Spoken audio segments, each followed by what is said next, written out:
स्वागत है। आज हम एक बहुत ही दिलचस्प विषय पे बात कर रहे हैं जी। हमारे पास एक स्रोत है जिसका शीर्षक है केदारनाथ यात्रा सर्वोत्तम समय। तो लगता है कोई या तो जाने की प्लानिंग कर रहा है, हाँ, या फिर बस जानने की उत्सुकता है। बिल्कुल। तो आज हम इसी स्रोत में गोता लगाएंगे और समझने की कोशिश करेंगे कि भाई केदारनाथ जाने का सबसे सही वक्त असल में है कौन सा और क्यों। हाँ, ये सवाल बहुत महत्वपूर्ण है। सही बात है। चलिए देखते हैं ये स्रोत हमें क्या बताता है। जी। देखिए, केदारनाथ यात्रा वो सिर्फ एक घूमने की जगह तो है नहीं, ये लाखों लोगों के लिए आस्था का सवाल है, एक आध्यात्मिक खोज है। बिल्कुल। लेकिन ये भी सच है कि ऊंचाई है, मौसम कभी भी बदल जाता है, रास्ते मुश्किल है, तो ये चुनौतीपूर्ण भी है। हाँ, काफी। इसलिए सही समय चुनना सिर्फ सुविधा की बात नहीं रह जाती है ना, मतलब ये सुरक्षा से भी जुड़ा है। हाँ, और स्रोत इसी बात पर बहुत जोर देता है।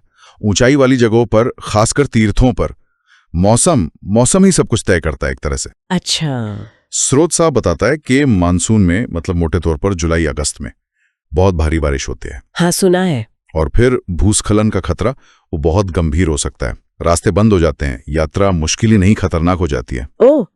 और सर्दियों का क्या? सर्दियों में तो भारी बर्फबारी होती है, मंदिर के कपाट बंद हो जाते हैं और रास्ते पूरी तरह मतलब अब जा ही नहीं सकते, अगम्य हो जाते हैं। ठीक है, तो स्रोत के हिसाब से फिर कौन सा समय बचता है, मतलब कब जाना ठीक है?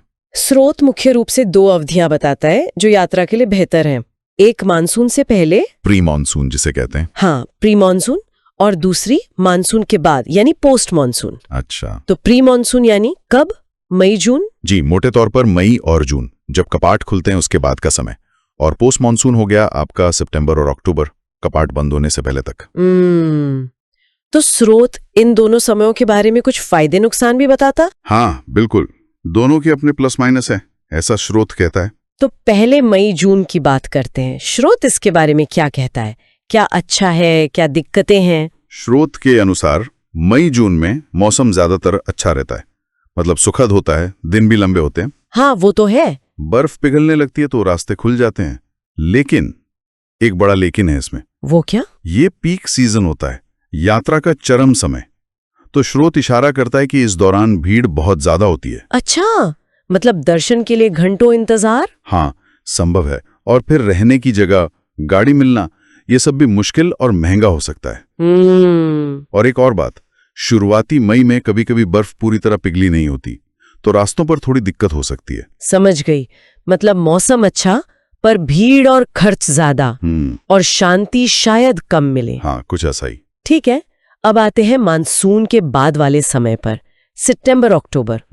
इसके बारे में स्रोत क्या कहता है? स्रोत बताता है कि सितंबर अक्टूबर में बारिश के बाद आसमान अक्सर एकदम साफ होता है, मौसम खुल जाता है। वाह, नज़ारे अच्छे दिखते होंगे। हाँ, प्रकृति बहुत सुंदर लगती है उस समय। और सबसे बड़ी बात, भीड़ मई जून के मुकाबले काफी कम होती है, तो दर्शन आराम से हो सकते हैं। जी, ज्यादा शांतिपूर्ण अनुभव हो सकता है। लेकिन यहाँ भी एक लेकिन है। अच्छा, वो क्या? स्रोत चेतावनी देता है कि सितंबर के आखिर से और अक्टूबर में तापमान गिरने लगता है, तेजी से। हाँ, सुबह और शाम को काफी ठंड हो सकती है, दिन भी छोटे होने लगते हैं, और अक्टूबर के अंत तक तो बर्फबारी की संभावना भी बढ़ जाती है। ओ, तो मतलब यहाँ भी एक तरह का समझौता है। शांति है, नज़ारे अच्छे हैं, पर ठंड झेलनी पड़ सकती है। सही कहा। तो दोनों ही समयों में कुछ न कुछ है, एक तरफ भीड़ और खर्च, दूसरी तरफ ठंड और छोटे दिन।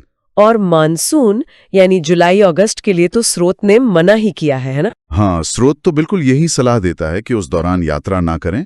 साफ तौर पर भारी बारिश, भूस्खलन के खतरे और अनिश्चितताओं का जिक्र है।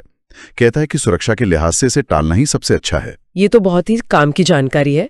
तो मतलब सिर्फ ये देखना काफी नहीं कि मंदिर खुला है या नहीं? नहीं, बिल्कुल नहीं।